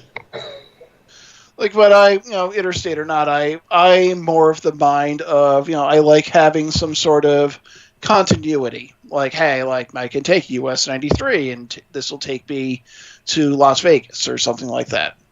And Mark Miller brought something up. He thought that it was busy. Yeah, I can see between I-20 and I-10, El Paso being more busy because you probably had truck traffic going up to Dallas.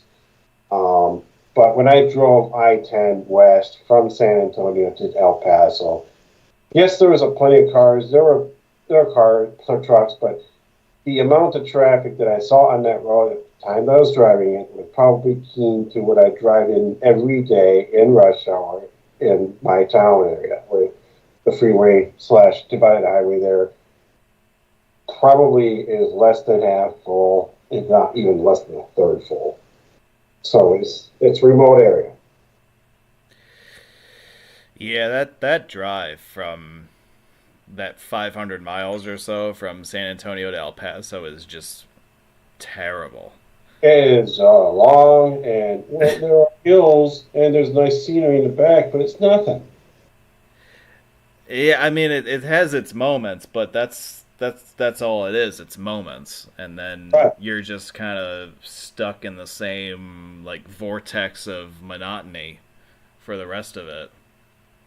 Yeah, I drove it once, and I hope I never have to do it again.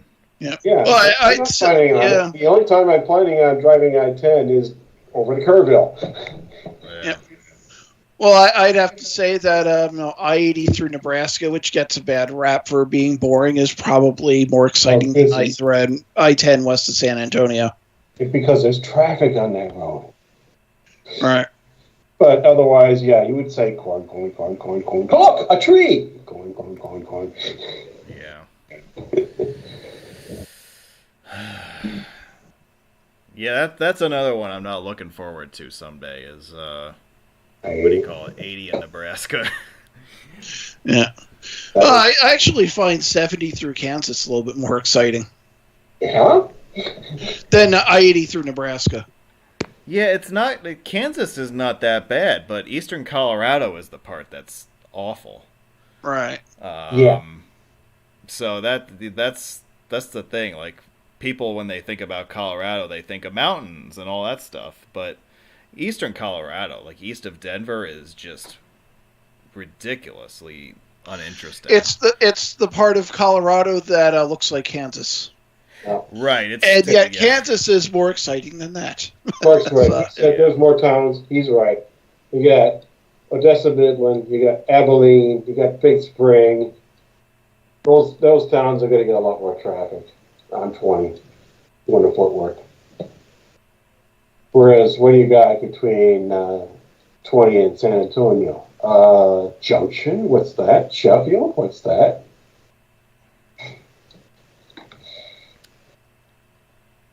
Comfort, Texas?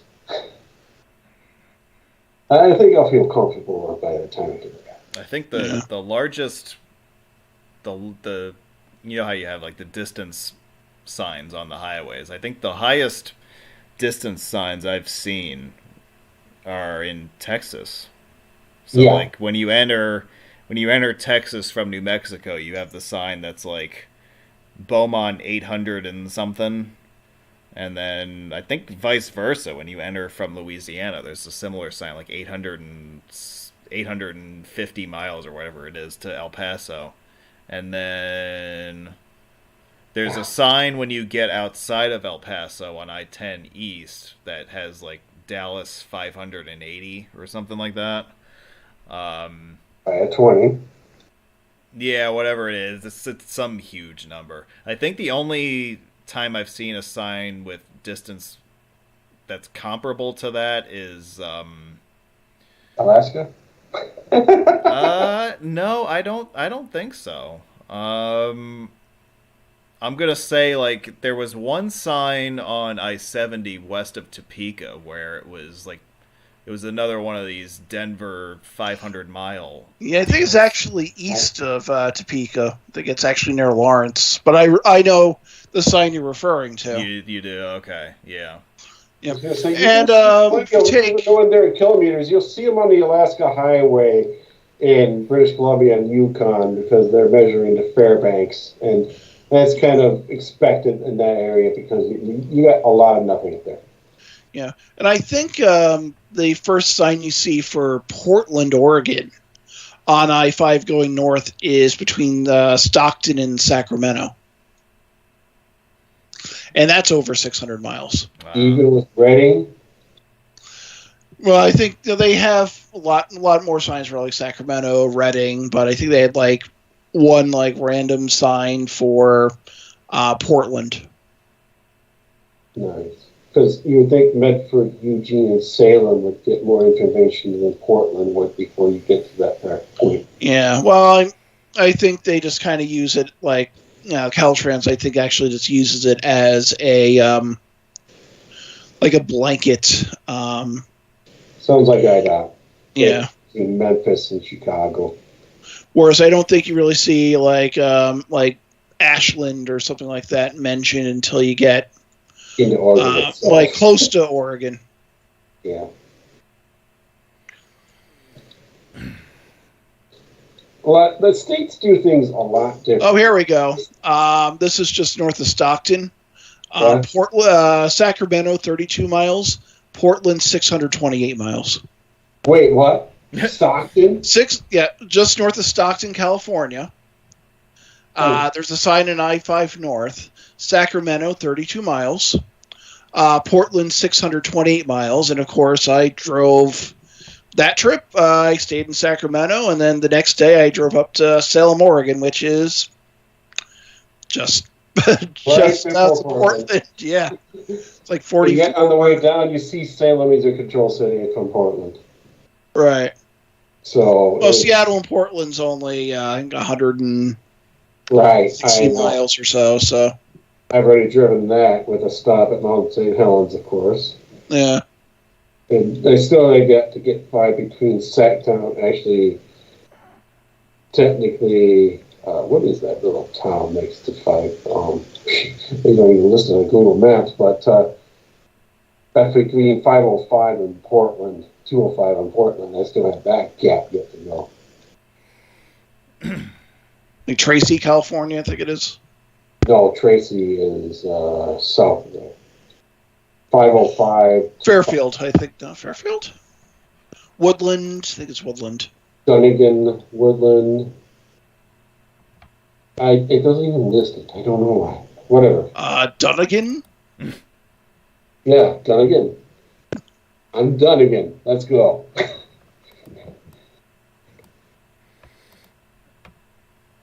Yeah, California, I've been through there a bunch of times, but I definitely need to see more of that state. It is actually very, very impressive, and there's a lot of hidden gems I'm finding when I just go through it randomly in Google Maps.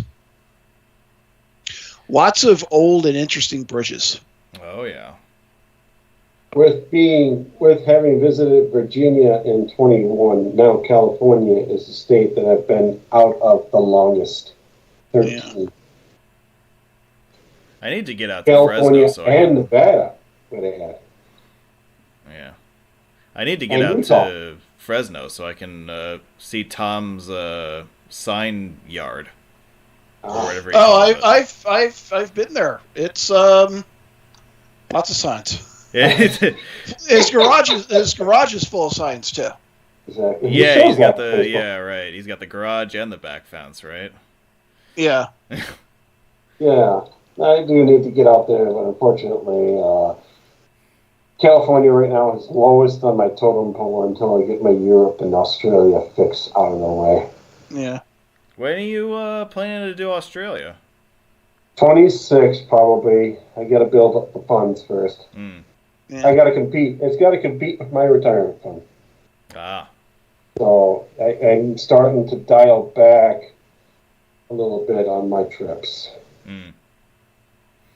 Yeah, whereas I'm focusing more starting on I want to knock some of the bigger bucket list items and maybe dial back some other, some shorter trips.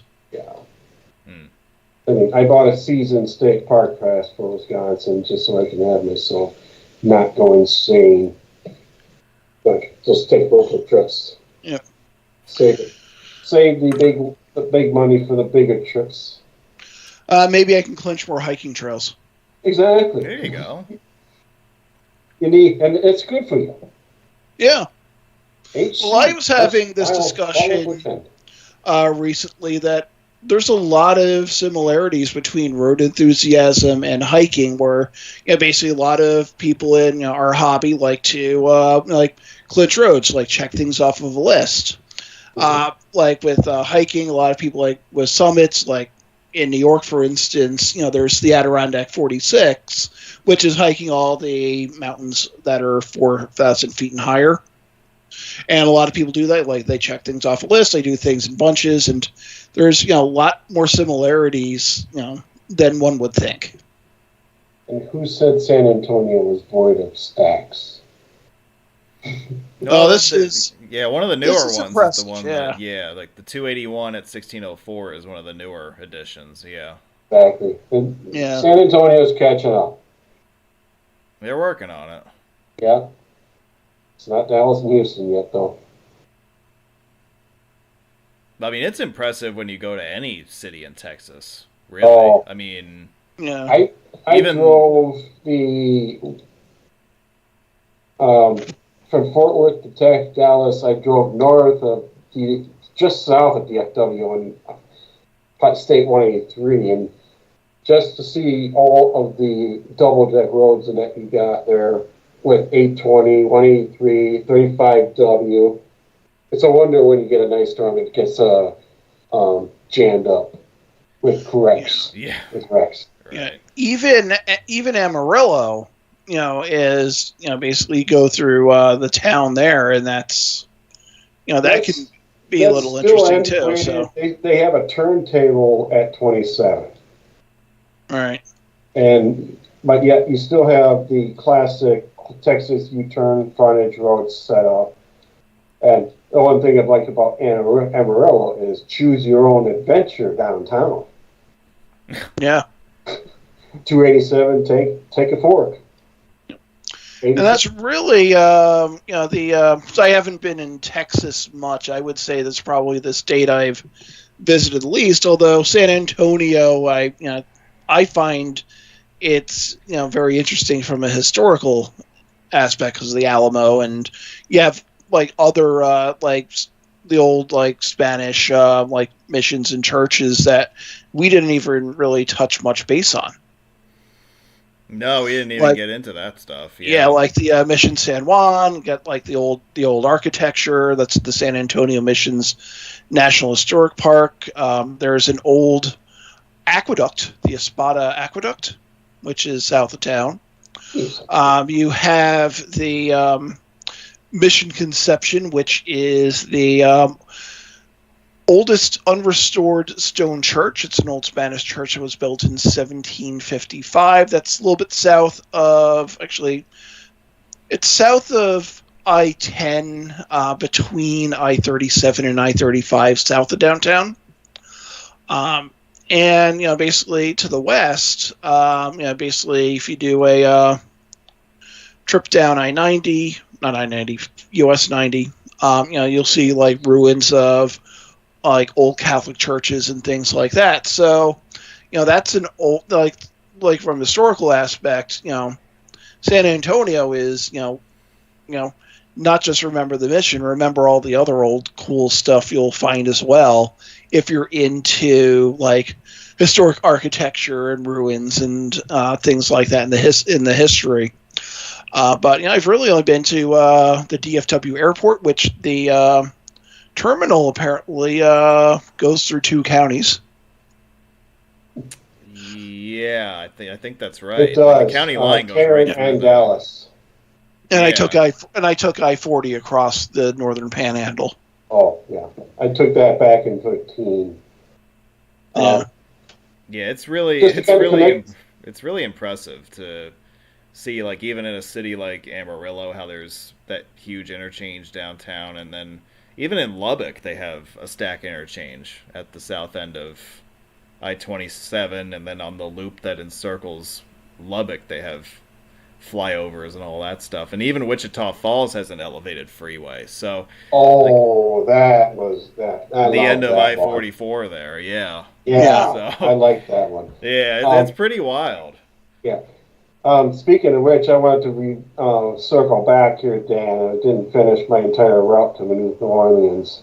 I'm kind of connecting the 2 trips I'm taking in the spring together, so it's using I-10. So I'm taking I-10 out of New Orleans to Mobile. Probably might just take the US 11 bridge instead, though. But that's a gap that I have between New Orleans and Mobile. So I'll be going up there, taking US 43 up to Tuscaloosa. Getting that little spur there. Finishing 22, and then finishing the counties of Illinois on the way back up. But at the same time, flat, I know. And during the Texas trip, I plan to go back to Lafayette and finishing the gap of 10 between San Antonio and Lafayette that I will have, because I will be taking 10 from Houston to San Antonio before the eclipse. So I will have only one gap left in Florida between 75 and Jacksonville up I-10. All right. When I'm done. If everything goes on according to plan, I should say. Yeah, if everything goes according to plan for me, I'll have 10 done, except for west of Phoenix. So that'll... You're not missing much there. Just other desert cities. Yeah, just those other desert cities. Yeah. I also will have myself to a point where the only part of I-40 I will have left is between Raleigh and Wilmington. All right. So, yeah, I'm going to be getting a little bit of I mileage during the spring here. Then I might get a few miles of M mileage, or A mileage maybe, in Britain and France. Yeah. I think my big spring trip, I'm looking at possibly going down to Kentucky. Kentucky!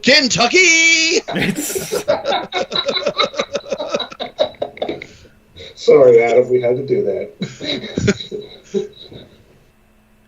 Yeah, but no, like East, like Kentucky, I would say it's the closest state where I haven't really seen much of. So I was thinking about going down to the Eastern Kentucky for a few days. I think that might be during the I guess there's going to be meet near Pittsburgh in the beginning of May. Yeah, the 25th. Well, I'm going to try to time it with that. It might wind up taking the trip a little bit earlier, but I will. I'm still trying to work on the timing for that. But that would be. I had thoughts about shoehorning that meet in, but I really don't have the funding to shoehorn it in. Right. Yeah. Oh, he's taking the big flyover to the airport. Duck! Yeah, this will be the final video. We are going to wrap things up here. So if anybody's got any last minute questions or concerns, get them in while we're still alive, and otherwise it's been alive and kicking. Yeah, I'm still alive for now. But anyway, it's been good having you both on this panel tonight, Scott and Doug. It's always good to have you. And it's an all-star airport. Oh. I guess it's better than being a Pro Bowl airport. What? Oh. Is the Pro Bowl even a thing anymore? I don't think it is, right? It's flag football now. Well, they're doing like all this dopey ass like skills contests and stuff, right? I don't even pay attention to it anymore. Yeah, it's not even like I watched the NHL All-Star Skills competition yesterday. I find that's entertaining, but but basically it's less effort. Yeah, well, that's kind of the problem. All you're doing is just skating, games, throwing the puck between your legs, and then trying to put it in the goal. Yeah, the baseball All-Star game is still the only one where you actually have to play the game comparably to the way you would normally play it. Like, you still have to pitch like normal, and obviously you still have to bat normally, right? Yeah. It's basically there's no like drop off in the effort in that game. So that's why it's always been the best of the bunch. Yep. You can't have an all-star game in football anymore. No, well, unfortunately, yeah, the way that things have changed, yeah. I do want to address one user comment before I sign off from John Soltow, who says, I'm watching the I-70 videos from Indiana. Are they about 4 years old? These sections near Indy are different today. So the videos of I-70 that are being published right now were part of that original Indianapolis series that was filmed 4.5 years ago, something like that. So the rural sections of I-70 in Indiana, Ohio, and Illinois that were skipped over several years ago when I was strictly focusing on the urban content. So now I'm going back and filling in the gaps, and I'm just uploading the stuff that I had in reserve for the last few years. So yeah, that stuff is still from that same period of time, like 2019, I want to say. So yeah, Indianapolis has not been revisited to this point, but it is on my long-range to-do list. As such, the north split has been completely rebuilt, so yeah, it's out of date now. I mean, basically there's so much in the metro that's different or about to be different in the next year. I mean, they're rebuilding 465 on the south side to accommodate 69. Nice. Right. When I was last across I-70 in Indiana, that was when it was closed to Indianapolis, so I took 465 south, and then they're doing all this work that was west of 465, and I actually wound up taking US 40 for a little ways. That was actually a nice, pleasant, basically, diversion from I-70. I would take it again in a heartbeat because that I-70 through Indiana definitely needs work. I was through Indy in a couple of cases through 21 and 20 in order to do a county run for one and two to get to the Hampton D.C. area, and Yeah. that area is changing. I don't know if Indiana has a speed limit problem that's worse than Chicago, but it is definitely got too low of a speed limit. Yeah, and taking the US 40 across,